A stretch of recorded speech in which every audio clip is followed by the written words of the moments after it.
Olá pessoal, tudo bem? Estamos iniciando aí mais um Unicast. Faz tempo, né? A gente grava um Unicast, eu acho que a gente gravou no começo do ano e especialmente a gente gravou aí essa série com os nossos convidados, a nossa jornada de 2024. Eu estou aqui com o professor Cristiano Lopes, ele vai se apresentar aí para vocês. Por favor, professor, fique à vontade. Nossa, essa é a parte mais difícil, né? É responder a esse questionamento. Quem é Cristiano Quem Lopes? é? Quem é Diga aí. Cristiano Lopes, né?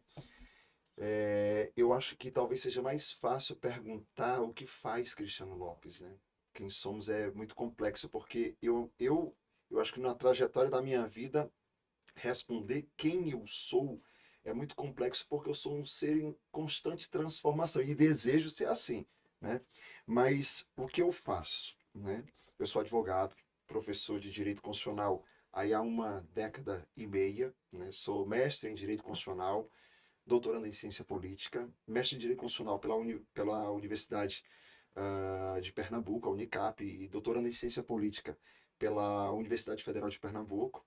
Hoje residindo em Brasília, né, ministro aulas de direito constitucional, direitos humanos também, mas principalmente direito constitucional, nos mais variados cursos preparatórios para concurso. Né?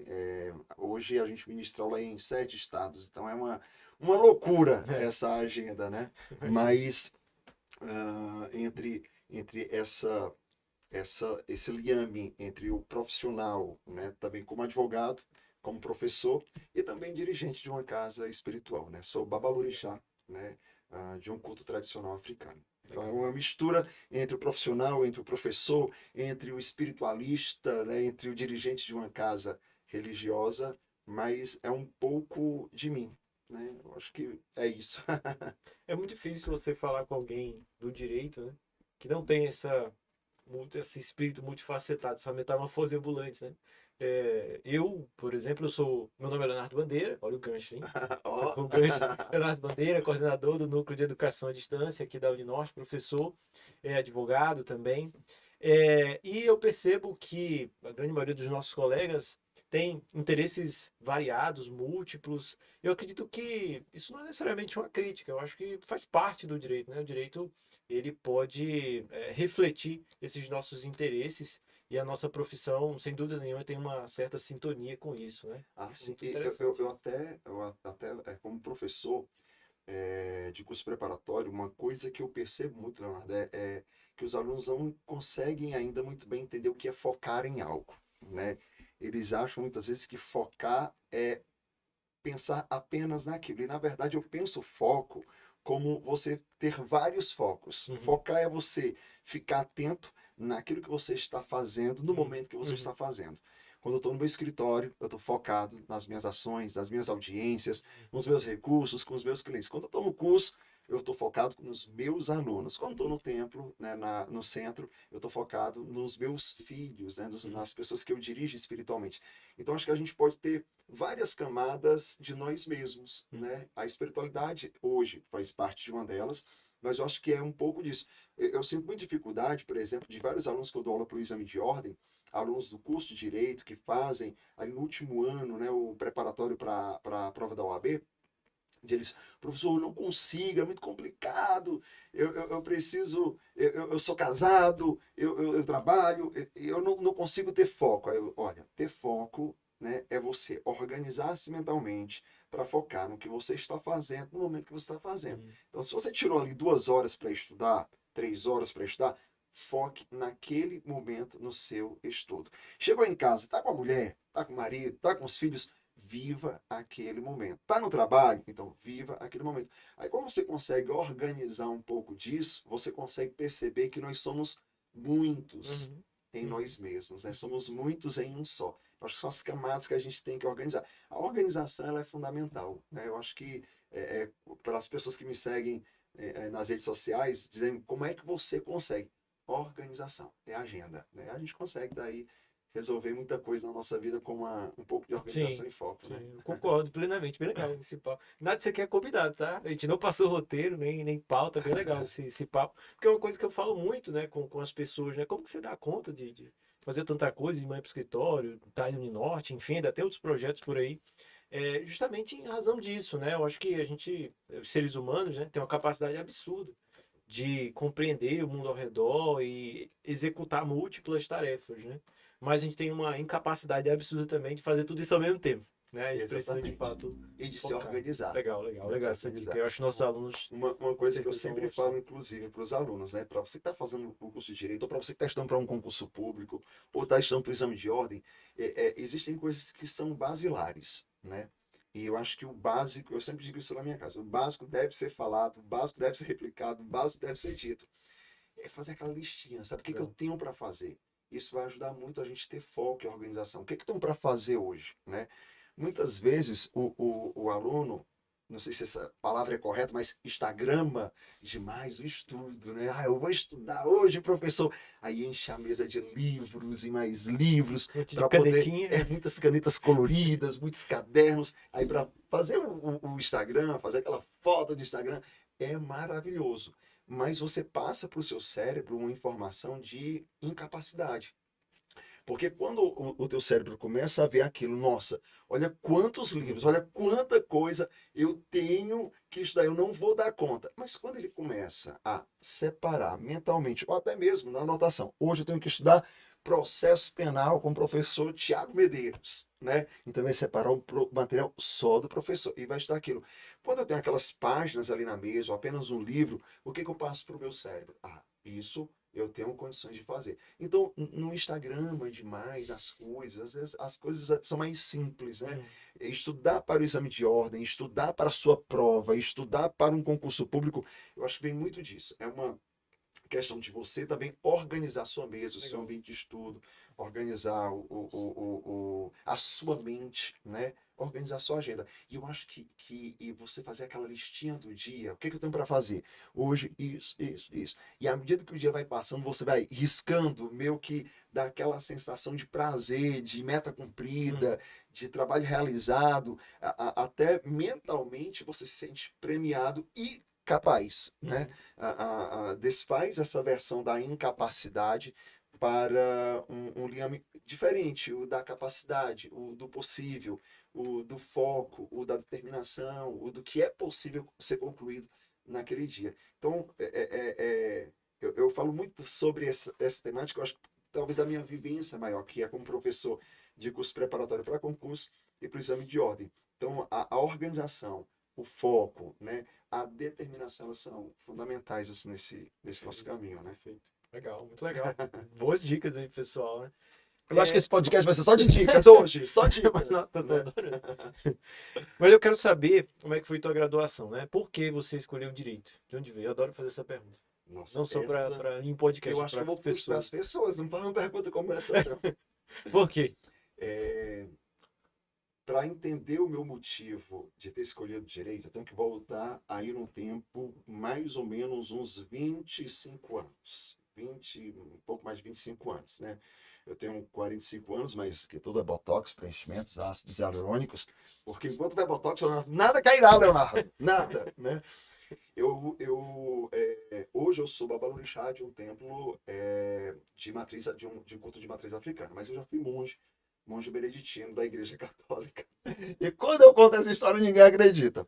Mas eu fui monge, eu sempre fui ligado muito às questões da justiça, justiça divina, justiça humana, e sempre fui apaixonado pelo direito. Quando eu saí do mosteiro, né, porque eu passei ainda 6, quase 7 anos enclausurado em um mosteiro beneditino, né?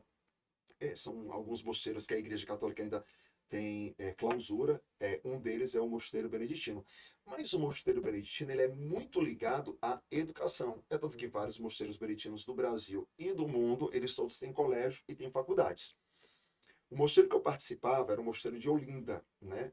E eu ajudava na coordenação, dava o suporte administrativo na época no mosteiro, no Colégio São Bento, que na verdade era a Faculdade São Bento. E eu ajudava em setores administrativos da Faculdade de Direito Legal. da Faculdade São Bento. Eu acho que foi essa afinidade, essa vivência que eu já tinha dentro das minhas funções religiosas e funções profissionais dentro do mosteiro que me levaram a ir para o direito. Na época, quando eu saí do mosteiro, eu morava em Olinda, né, na época, eu saí e fui morar em Fortaleza. E havia também um mosteiro em Fortaleza, e de lá foi que eu me direcionei para o curso de Direito, Caraca. né? É uma loucura, né? Não, você acaba de ganhar o troféu Leonardo Bandeira de melhor resposta à pergunta por que direito? É, Porque é a resposta mais diferente que a gente já recebeu aqui. viu? Eu mereço um troféu, por favor, tá? Vou Parabéns. existir um troféu. Cadê o Ícaro? O Ícaro quer um Que troféu. diferente, É. cara. Primeiro no mosteiro, né? E eu trabalhava dentro do mosteiro. Os monges, eles trabalhavam em setores também, ou do colégio da faculdade, eu trabalhava no setor jurídico da faculdade de Direito do Mosteiro de São Bento de Olinda. E aí a minha aproximação pelo curso, né? Eu conheci os professores, Hum, conheci um pouco da estrutura do curso, e também eu acho que esse senso de justiça sempre foi muito presente na minha vida. Eu não entendia muito bem o direito nessa perspectiva legalista, hum, mas eu sempre, desde que eu me entendo por gente, eu sempre fui um defensor de direitos, principalmente direitos basilares, né? Nunca consegui compreender a justificativa do racismo, da homofobia, da intolerância religiosa, do machismo, né? Essas temáticas sempre me perturbaram. Eu acho que por isso que eu sou tão apaixonado pelo direito constitucional, principalmente pela parte dos direitos fundamentais, né? Direitos humanos e direitos fundamentais, porque o combate principal é esse, né? E eu sempre defendi isso. Eu não preciso ser para defender. Eu não preciso ser gay para ser contra a homofobia.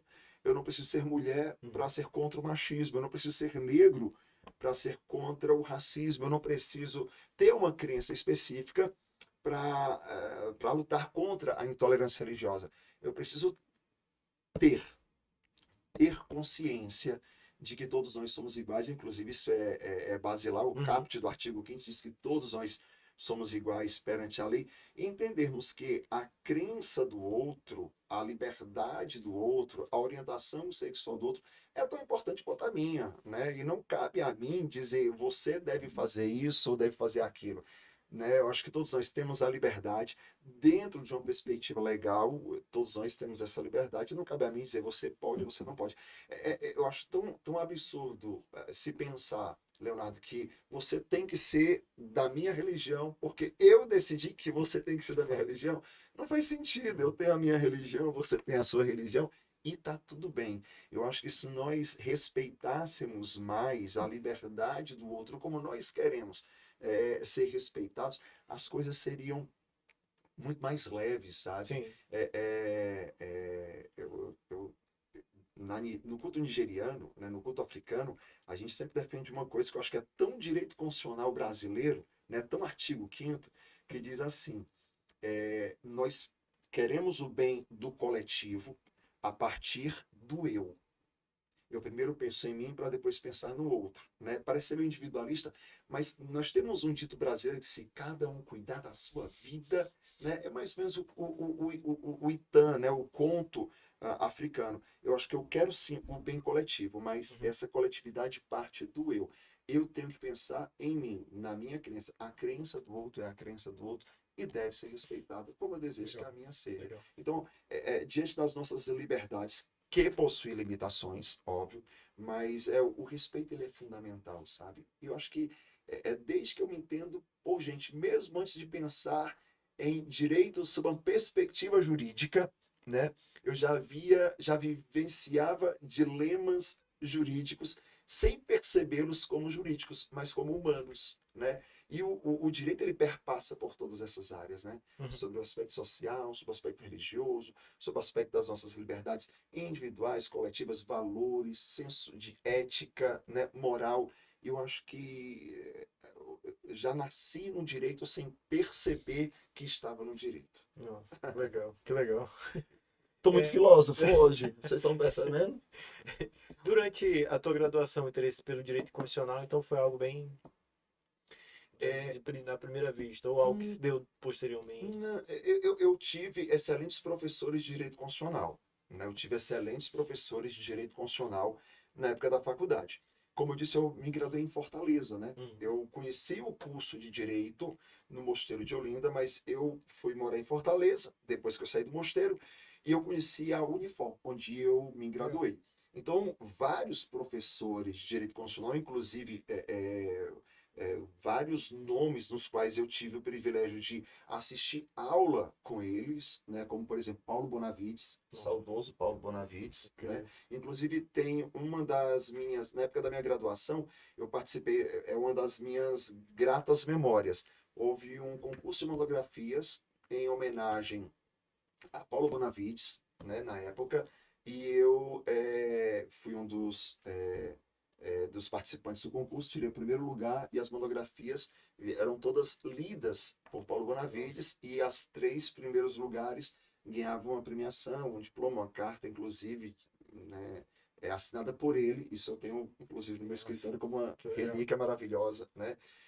Então, tive grandes nomes de direito constitucional que me acompanharam, né, na época da graduação.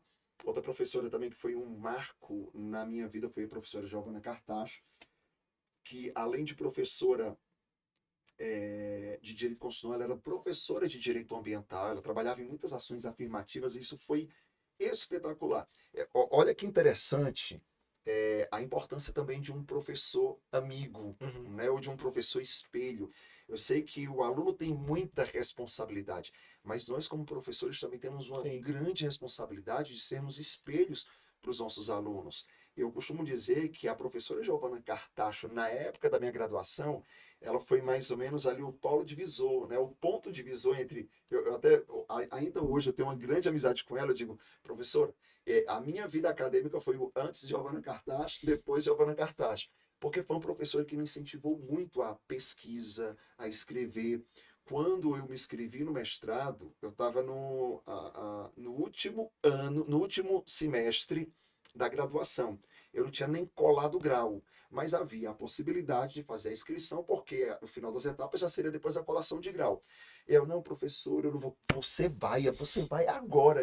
Mas, professora, deixa eu colar grau. Eu acho que eu não tenho condições. Tu já viu o teu currículo? Olha quantos trabalhos nós já apresentamos. Olha quantas premiações nós já temos. Você vai sim.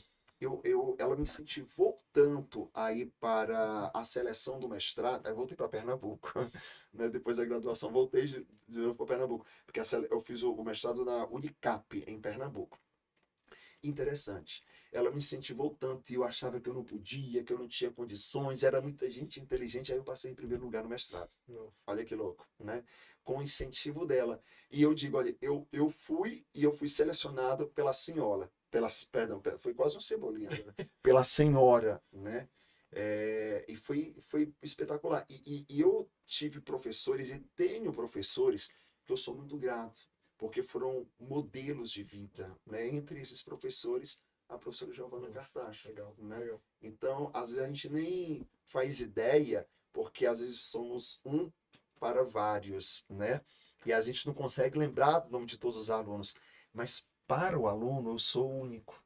Eu Uhum. sou o professor. Então a gente também tem uma responsabilidade muito grande de ser exemplo, de responsabilidade, de ser incentivador. Né? Eu acho que professor também é incentivador, é um pouco conselheiro, é um pouco, falar um pouco das suas práticas, né? Falar um pouco das suas experiências, suas vivências. Eu acho que essa troca ela é muito importante, Sim. né? Em qualquer relação, mas com relação a professor-aluno, ela é importantíssima, sabe, Leonardo? Essa escolha, né, pela docência na tua vida, ela se deu então de forma bastante natural, né? Você iniciou o mestrado.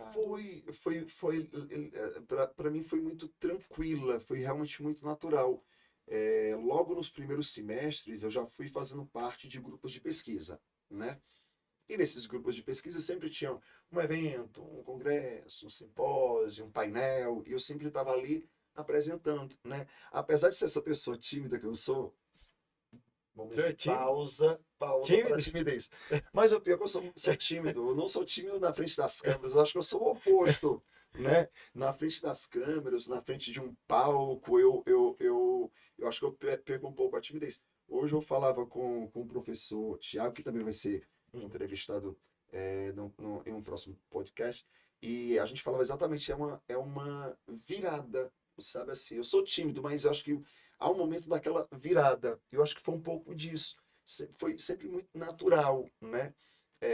Eu acho que também esse aspecto religioso, antes mesmo de eu entrar Uhum. no direito, também influenciou. Porque tinha os grupos de catequese, então a gente dava aula de catequese, tinha os grupos de oração, então a gente sempre tinha as missões, ia para uma comunidade, dava uma palestra, falava um pouco. Eu acho que isso facilitou a comunicação e a oralidade, né? Que também é importante, né? A comunicação ela é importante, mas comunicar-se sem oralidade é bem complexo, Sim.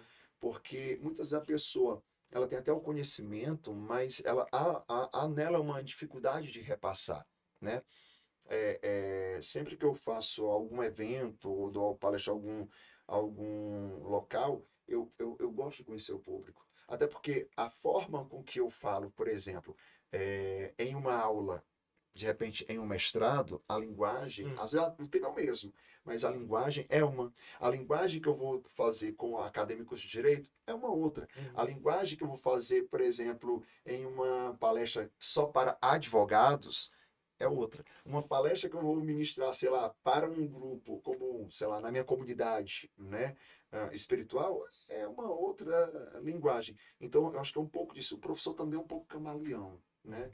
Uhum. É um pouco gostei do termo, essa metamorfose É, ambulante, né? fato. Bem Raul Seixas, Né? mas é exatamente isso, essa Né, o bom metamorfose. professor, ele não se preocupa só com o conteúdo. Assim, o conteúdo é uma das que é fundamental, Claro, mas ele se preocupa muito com quem está lá, com quem está na sim, frente dele, e se desprende muito do eu, né? sim, É sim. nós, como que eles estão compreendendo isso? Será que eles estão compreendendo a minha linguagem? Será que eu devo mudar algum recurso visual, acrescentar recurso visual? Não, eu vou pelo básico e aqui sempre há um aprofundamento nesse sentido, que eu acredito que os bons professores, eles, nossa, acho que eles pensam isso, eles têm uma empatia muito grande, assim, uma paixão muito grande pelo ensino e aprendizagem, de fato, né? Não Eu, só lá a gente sabe, né? Tem professor palestrante. A gente chega na sala, dá ali a palestra, o monólogo, e vai embora. Não gosto muito desse perfil. Eu gosto de falar desse perfil que de fato tem um impacto real. tem alguns pontos que eu acho que também são interessantes aqui, né? É, quando nós conseguimos transformar a legislação, a lei, a jurisprudência, que parece ser tão inalcançável, inacessível, em algo palpável, em algo próximo, personificado, Uhum. né? E como é que eu personifico isso, né? Contando causos, contando histórias, né? Exemplificando. Eu nasci no interior do Ceará, né? Meu pai e minha mãe são dois analfabetos, agricultores, não tiveram nenhum acesso. Minha mãe ainda conseguia desenhar o nome. O meu pai era no dedão mesmo, não sabia nem escrever o nome, nada, ele não sabia identificar uma letra, né? E eu lembro da minha infância na roça, né? No sertão do Ceará, na roça, meu pai, às vezes à noite, depois de plantar, né, acendia uma fogueira ali na roça, porque nós não tínhamos energia. Eu nasci numa casa de taipa, não sei nem se as pessoas sabem o que é uma casa de taipa. Uma casa de taipa é uma casa que é feita de madeira e barro, né, para você ter Sim. ideia, né? Parece que é bem parecido com uma oca, né? Literalmente é parecido com uma oca, né? Uma casa muito humilde, simples, mas muito limpa e cheia de amor. E eu lembro que meu pai, depois do dia, né, chegava em casa no final da tarde, da roça, né, aí ia para tomar o banho dele e vamos ali fazer uma fogueira e a gente ia contar os causos. Eu acho que eu também gosto muito disso.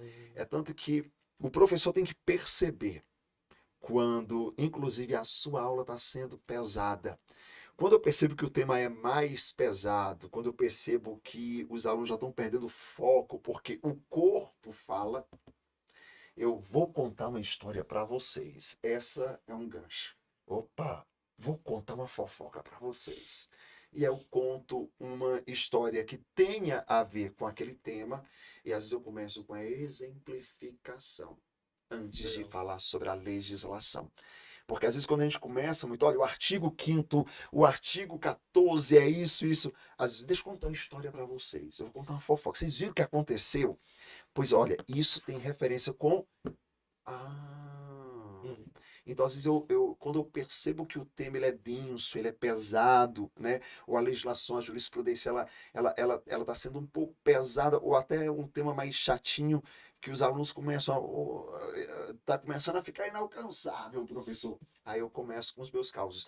Então, é tornar acessível, Uhum. né, a legislação, a jurisprudência, as decisões. É, é, é, é, é fazer com que o direito, no meu caso, o direito constitucional, ele passe a ser um direito cotidiano. Isso é uma missão difícil, árdua, Nossa.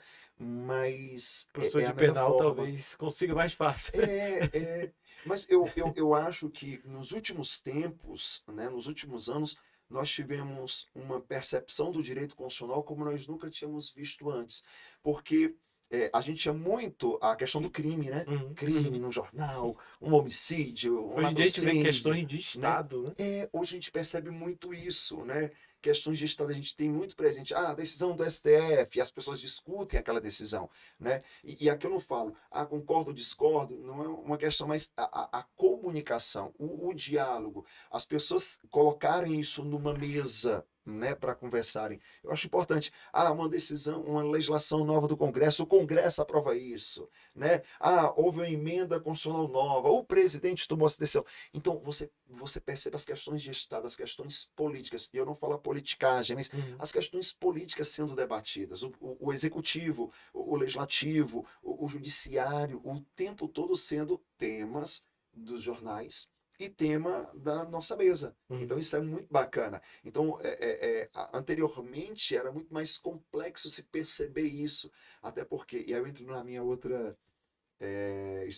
especialização, que é o doutorado em ciência política, como a política se fez presente, né? As pessoas que antes diziam assim, olha, política e religião não se discute, elas começaram a colocar a política na mesa, né?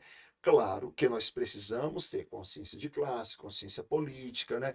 Mas eu vejo como muito positivo esse diálogo entrar nas casas, porque antes era, não, política não se fala, né? E, na verdade, isso é maravilhoso para quem é político, porque se nós não trazemos isso para a nossa mesa, se nós não discutimos, apenas nos tornamos Uhum. passivos nesse panorama político, isso é péssimo, porque a partir do momento que eu sou passivo e cruzo meus braços, eu aceito simplesmente o que vem. Sim. E um dos fatores primordiais, quando nós falamos, inclusive nos direitos fundamentais dentro dessa perspectiva política é a nossa autonomia.